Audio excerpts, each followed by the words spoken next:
Motown has seen a strong finish to the year gone by. December 2020 wholesale numbers have trickled in for most of the OEMs, and largely it's been a good set. No negative surprises at all. In fact, many OEMs have managed to surprise the street and beat the ET Now poll on the upside.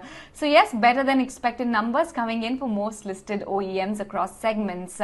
Let me start with country's largest car maker. Maruti Suzuki delivered 1.6 lakh units, an uptick of 20% YOY, and even on a sequential basis, they've seen a decent 5% growth. So good gains coming in for Maruti, slightly better than expected numbers. I'd say we were expecting 1.55 lakh units and they have delivered 1.6. So clearly they have managed to stick to the street's expectations. Mahindra Auto business has also delivered a decent performance. They've sold 35,187 units in December 2020, bang in line with estimates.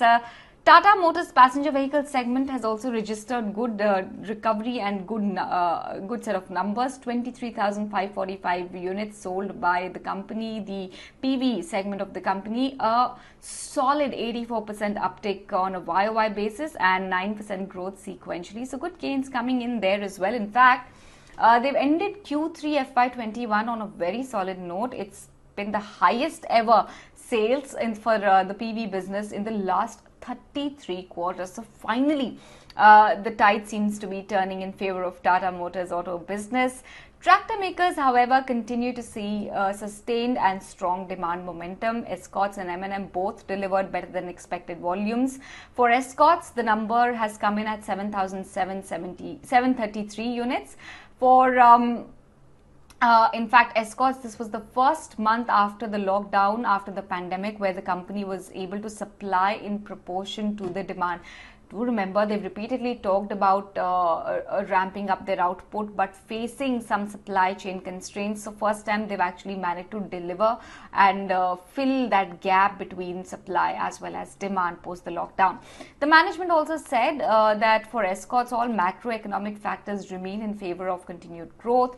They do not expect any significant supply-demand gaps going forward. However, one concern that they have flagged off is of rising inflation. As far as M&M farm segment goes, they have delivered 22,417 units. Again, good growth seen there as well. It was largely fueled by restoration of channel inventory post-festive season, announcement of hike in tractor prices, anticipated demand on the back of higher Rabi acreage and government support for Kharif procurement and rural development schemes. So they continue to benefit on the back of all of those triggers and tailwinds working in favor of the company, especially the agri segment. CV segments, again, inline numbers for VECV, Tata Motors, Ashok Leyland, all of them. They've seen good double-digit growth on a sequential basis as expected. Ashok Leyland sold 12,762 units. VECV 4,892 units. Tata Motors CV 32,869 units. Good numbers coming in there and a sustained momentum seen on a sequential basis. Two-wheeler numbers are still awaited. Royal Enfield, however, has come out with 68,995 units.